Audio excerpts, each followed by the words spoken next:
और हमने आसमान से बरकत वाला पानी उतारा और उससे बाग उगाए और खेती का अनाज और लंबे लंबे खजूर के दरख्त जिनका गाभा तह बतह होता है। ये सब कुछ बंदों को रोजी देने के लिए किया है। और इस पानी से हमने मुर्दा जमीन को जिंदा किया। बस इसी तरह क़यामत के रोज निकल पड़ना है।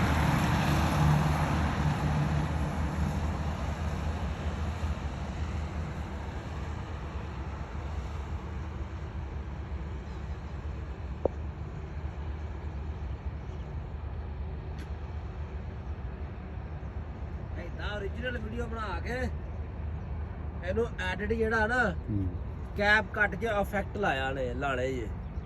ਅਗਰ ਇਹਦੇ ਮੋਬਾਈਲ ਦੇ ਜੈਨੂਇਨ ਲਾਏ ਨਾ ਜਿੱਦਾਂ ਕਰਦੇ ਆ, ਫਿਰ YouTube ਤੇ ਅਗਰ ਤੁਹਾਡੀ 15 ਮਿੰਟ ਦੀ ਵੀਡੀਓ ਆ ਨਾ 10 ਮਿੰਟ ਦੀ, ਤਕਰੀਬਨ 2 ਘੰਟੇ ਉਹਨੂੰ ਪ੍ਰੋਸੈਸਿੰਗ ਦੇ ਵਿੱਚ ਲੈਣਾ। ਇਹਦਾ ਰਿਜ਼ਲਟ ਕਲੀਅਰ ਕਰਕੇ ਫਿਰ ਉਹਨੇ